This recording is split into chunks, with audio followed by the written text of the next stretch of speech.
গোপন খবরের ভিত্তিতে বড়দোয়ালি মৌচাক ক্লাব স্থিত অবৈধভাবে গড়ে ওঠা আয়ুর্বেদিক ম্যাসাজ থেরাপি সেন্টারে হানা দিল পুলিশ। ঘটনাস্থল থেকে পালিয়ে যায় মালিক এবং সেখানকার কর্মচারীরা। পুলিশ বাজেয়াপ্ত করে পার্লারের বেশ কিছু নথিপত্র।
পার্লারের কাজ করে, যারা পার্লারের কাজ করে তারা কারোর পাইলাম না, মালিক চাইছি।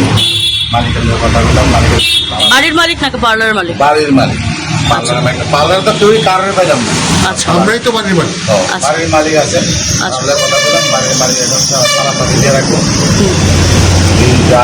আসে ধরেও তারা বলছি আমরা এইগুলো ফাইলপত্র কিছু পাই, ফাইলে কিছু কাগজপত্র কিছু পাওয়া গেছে,